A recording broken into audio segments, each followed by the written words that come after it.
Kira-kira jam 6 petang, seorang ibu dan anaknya pergi ke belakang rumah mereka, memandangkan mereka hidup di kampung. Di belakang rumah mereka adalah kawasan hutan. Ketika mereka berdua berjalan di dalam hutan tersebut, mereka mendapati ada unggun api yang masih menyala. Mereka kemudian pergi memeriksa unggun api tersebut. Alangkah terkejutnya apabila mereka mendapati terdapat ketulan daging, gigi dan tulang yang berada dekat dengan unggun api berkenaan. Apa yang terjadi sebenarnya? Kira-kira jam 3 petang pada hari kejadian, seorang lelaki yang bernama Azmi sedang berehat di hadapan rumahnya. Sedang dia berehat, Azmi melihat seorang wanita menaiki motosikal jenama Honda EX5 berwarna biru tiba di rumah jiran sebelahnya. Wanita itu hanya berseorangan. Setibanya wanita itu di rumah jirannya, wanita itu terus masuk ke dalam rumah tersebut.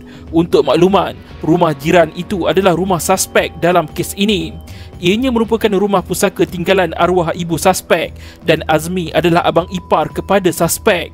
Rumah suspek hanya berjarak lebih kurang 10 meter sahaja dari rumah Azmi. Kehadiran wanita iaitu mangsa di rumah suspek turut dilihat oleh anak saudara suspek yang bernama Taha. Taha tidak mempedulikan kehadiran mangsa kerana dia telah diberi amaran oleh suspek supaya tidak mencampur tentang urusan suspek dan mangsa. Taha tahu bahawa suspek dan mangsa yang dipanggil sebagai mak anda adalah pasangan kekasih. Kira-kira jam 4.30 petang pada hari yang sama, Azmi sedang meratakan tanah berhampiran dengan rumahnya. Ketika dia meratakan tanah, dia tiba-tiba terdengar suara orang perempuan meminta tolong dari rumah suspek. Azmi pergi mendekati rumah suspek dan dia juga terdengar bunyi seperti sesuatu objek telah dihentak dengan kuat sebanyak 3 kali. Azmi juga mendengar suara menyebut perkataan Allah dalam keadaan sayup-sayup seperti seseorang berada di dalam kesakitan. Jarak Azmi ketika mendengar suara tersebut kira-kira 5 meter sahaja. Mungkin disebabkan suspek sudah memberikan amaran supaya jangan mencampuri urusan dia dengan kekasihnya. Azmi tidak menjengah atau masuk ke dalam rumah suspek untuk melihat apa yang berlaku. Pada jam 6 petang iaitu pada hari yang sama, seorang lagi anak saudara suspek iaitu Murtaza telah pulang ke kampung. Murtaza pulang dari asrama sekolahnya sempena cuti hari raya Aidiladha. Murtaza sering pulang ke rumah suspek jika pulang ke kampung kerana rumah suspek adalah rumah pusaka neneknya. Murtaza selalu mandi dan tidur di rumah pusaka neneknya itu kerana rumah ibunya iaitu rumah yang diduduki Azmi sekeluarga sangat kecil serta tidak selesa didiami kerana Murtaza mempunyai ramai adik-beradik. Setibanya Murtaza di rumah suspek, dia cuba masuk ke dalam rumah tersebut melalui pintu belakang. Namun, dia kemudiannya dihalang oleh suspek supaya tidak masuk ke ruang tamu rumah. Suspek kemudian memberikan Murtaza sehelai tuala dan Murtaza terus masuk mandi di dalam bilik air di rumah tersebut. Apabila sudah selesai mandi, Murtaza kemudian keluar ke rumah ibunya yang bersebelahan dengan rumah suspek. Kira-kira jam 10 malam pada hari yang sama, Murtaza hendak masuk semula ke rumah peninggalan neneknya itu. Suspek kemudian membuka pintu belakang rumah bagi membolehkan anak saudaranya itu tidur di atas sofa di ruang tamu rumah. Murtaza mendapati keadaan ruang tamu pada ketika itu adalah gelap kecuali hanya terdapat cahaya dari skrin televisyen sahaja. Murtaza dapat melihat mangsa sedang dalam keadaan berbaring di ruang tamu. Mangsa pada ketika itu sedang dalam keadaan berselimut dan tidak bergerak. Suspek pula pada ketika itu dalam keadaan cemas dan kemudiannya Murtaza melihat suspek berbaring di sebelah mangsa. Pada keesokan harinya iaitu kira-kira jam 6.45 pagi, suspek yang pada ketika itu dalam keadaan bertuala seperti baru selesai mandi dan tangannya terketar-ketar meminta tembakau rokok daun dari Azmi.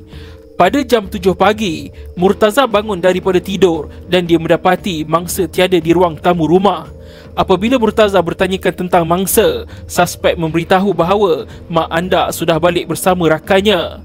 Pada masa itu, suspek hanya bertuala sahaja. Murtaza berasa pelik kerana mangsa tidak pernah datang ke rumah suspek dengan rakannya. Mangsa juga tidak pernah tidur di rumah suspek sebelum ini. Murtaza juga mendapati motosikal mangsa masih berada di luar rumah suspek dan kasut mangsa juga ada di rumah tersebut. Murtaza kemudiannya pergi ke rumah ibu bapanya untuk bersarapan pagi.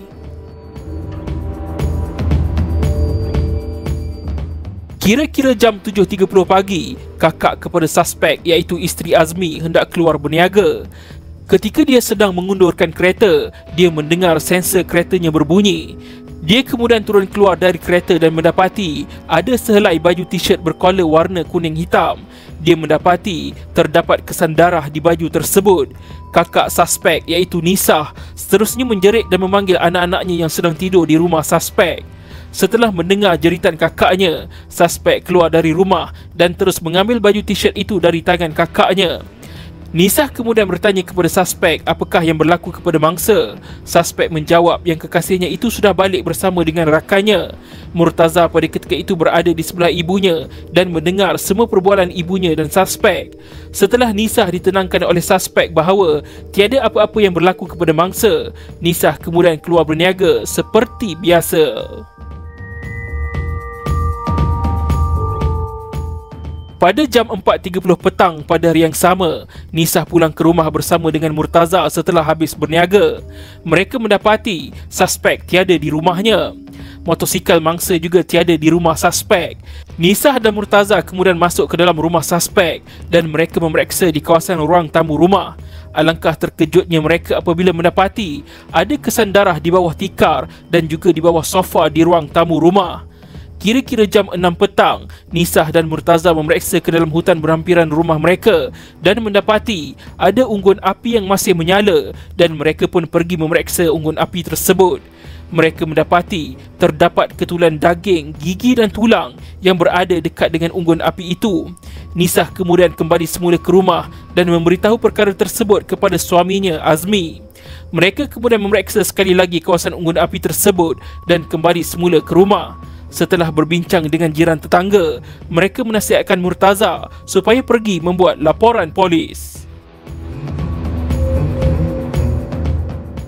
Setibanya polis di tempat kejadian, pihak polis kemudian masuk ke kawasan hutan paya bakau tersebut dan menjumpai tempat unggun api yang ditemui oleh Nisah dan Murtaza sebelum itu. Bukan itu sahaja, pihak polis juga menjumpai satu beg plastik sampah berwarna hitam yang tertanam di bawah perdu pokok nipah. Beg plastik sampah itu mengandungi cebisan tulang dan juga tengkorak manusia.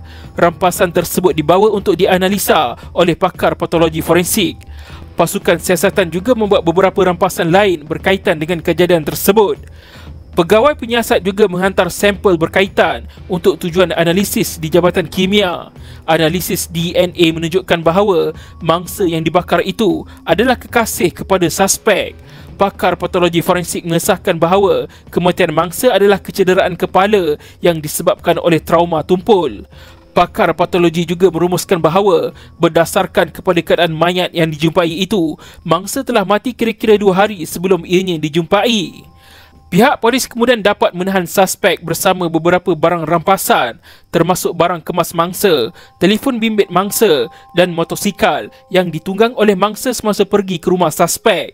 Suspek kemudian diheret ke muka pengadilan untuk dibicarakan. Suspek yang bernama Abdul Khalid Muhammad Isa, 43 tahun, dituduh membunuh teman wanitanya yang bernama Rohani Hashim, 30 tahun, di dalam sebuah rumah di Jalan Pengkalan Datuk Keramat, Bukit Tengah, Bukit Mertajam, Pulau Pinang antara jam 3 petang pada 29 September 2014 hingga jam 6.40 petang pada 1 Oktober 2014. Khalid didakwa di bawah Seksyen 302 Kanun Keseksaan atas kesalahan membunuh dengan menyebabkan kematian dan boleh dihukum gantung sampai mati jika disabitkan kesalahan. Khalid mengatakan pada hari kejadian dia sangat marah kepada Rohani kerana berasa tertipu. Khalid kemudian memukul Rohani dengan besi pembuka tayar kereta berbentuk L di kepala si mati. Khalid seterusnya menghantukkan kepala Rohani ke tiang rumahnya. Akibat daripada pukulan dan hantukan tersebut, ianya menyebabkan kematian kepada Rohani. Khalid juga mengaku dia membakar mayat kekasihnya itu di dalam hutan paya bakau di belakang rumahnya. Setelah mendapati mayat Rohani tidak terbakar sepenuhnya, Khalid telah menggunakan cangkul untuk memotong kepala, kaki dan juga badan mangsa. Setelah itu, Khalid memasukkan kepala, kaki dan badan si mati ke dalam plastik sampah berwarna hitam dan menanamnya di bawah perdu pokok nipah. Ini bermaksud ketika Murtaza datang tidur di atas sofa di ruang tamu dan dia melihat Rohani sedang berbaring berselimut, pada ketika itu mangsa sudah pun meninggal dunia. Tertuduh kemudian dihantar ke Hospital Bahagia Tanjung Remutan, Perak untuk menjalani pemeriksaan mental. Laporan pemeriksaan dan pemerhatian oleh pakar psikiatri pada 23 Mac 2016 mendapati tertuduh mengalami masalah penyalahgunaan dan kebergantungan kepada pelbagai jenis dadah. Pakar psikiatri juga berpendapat bahawa tertuduh berada dalam keadaan mental yang waras dan sedar akan akibat daripada perbuatannya.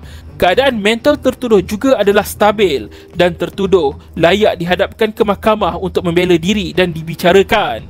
Di akhir kes pembicaraan di Mahkamah Tinggi, pertuduhan dibacakan dan diterangkan kepada tertuduh. Abdul Khalid Muhammad Isa mengaku bersalah dan tertuduh dijatuhkan dengan hukuman mati. Tertuduh kemudian memfailkan rayuan ke Mahkamah Rayuan terhadap sabitan dan juga hukuman. Pada 9 Disember 2016, panel Hakim Mahkamah Rayuan telah membenarkan rayuan tertuduh dan menetapkan sabitan dan hukuman terhadap tertuduh atas alasan sabitan tidak selamat. Ini kerana tertuduh tidak tahu kesan ke atasnya sekiranya dia mengaku bersalah kerana tidak diwakili peguam. Sebab itu amat-amat jarang bagi kes bunuh tertuduh terus mengaku bersalah. Tertuduh kemudian diperintahkan untuk dibicarakan semula di hadapan seorang hakim Mahkamah Tinggi yang lain. Perbicaraan semula di Mahkamah Tinggi telah ditetapkan pada 16 Ogos 2017. Pertuduhan telah dibaca dan diterangkan semula kepada tertuduh. Tertuduh mengakui faham terhadap pertuduhan yang dibacakan dan diterangkan kepadanya dan telah mengaku bersalah. Sebelum fakta kes dapat dikemukakan oleh pihak pendakwaan untuk diterangkan kepada tertuduh, peguam bela tertuduh memberitahu mahkamah bahawa laporan psikiatri bertarikh 23 Mac 2016 yang dikemukakan oleh pihak pendakwaan telah terlalu lama dan tidak mencerminkan keadaan mental tertuduh terkini. Peguam bela kemudian mencadangkan kepada mahkamah untuk tertuduh dirujuk sekali lagi untuk pemerhatian psikiatri. Hakim mahkamah kemudiannya membenarkan permohonan peguam bela dan telah mengeluarkan perintah supaya tertuduh dihantar ke Hospital Permai Tampoi, Johor untuk pemerhatian psikiatri. Ini adalah kali kedua tertuduh diperintahkan untuk menjalani pemerhatian psikiatri di hospital mental. Tertuduh telah menjalani pemeriksaan mental di Hospital Permai Tampoi selama 3 bulan bermula pada Ogos 2017 sehingga November 2017. Satu laporan perubatan telah disediakan oleh pengarah Hospital Permai bertarikh 27 November 2017. Hasil daripada pemerhatian rapi 24 jam dan pemeriksaan mental berkala yang dilakukan sepanjang tertuduh berada di hospital ini serta meneliti laporan-laporan terdahulu, tiada gejala-gejala yang menunjukkan tertuduh menghidap sebarang penyakit mental yang serius. Tertuduh cuma mengalami Polysubstance Use Disorder. Ini merupakan masalah penyalahgunaan pelbagai jenis dadah terlarang yang digejalai oleh tanda-tanda intosikasi, pengunduran dan kebergantungan kepada dadah-dadah terlarang seperti opiat, methamphetamine dan cannabis. Penyalahgunaan dadah terlarang ini boleh memudaratkan kesihatan fizikal dan mental tertuduh. Tertuduh juga didapati mempunyai ciri-ciri antisocial personality, iaitu satu masalah tingkah laku yang menyimpang dari norma sosial masyarakat yang dialami oleh seseorang.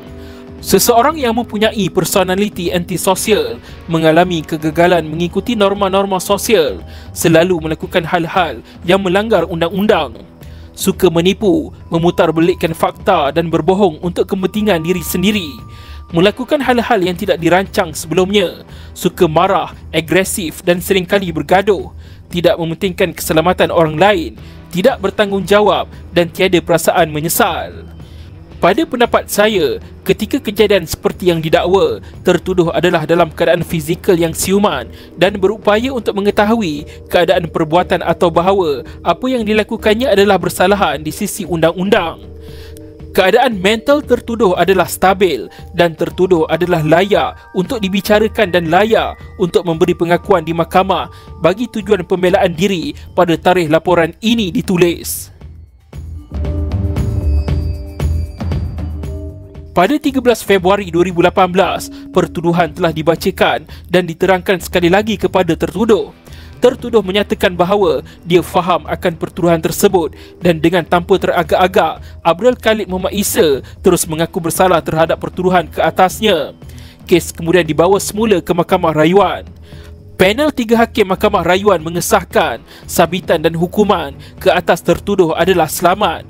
Rayuan tertuduh telah ditolak. Oleh itu, sabitan dan hukuman mati oleh Mahkamah Tinggi terhadap Abdul Khalid Muhammad Isa disahkan dan dikekalkan. Penghakiman penuh boleh dirujuk dalam kes Abdul Khalid Muhammad Isa lawan pendakwa raya 2019 5MLJ 487, nombor rayuan jenayah P05M 13402, Mahkamah Rayuan Putrajaya.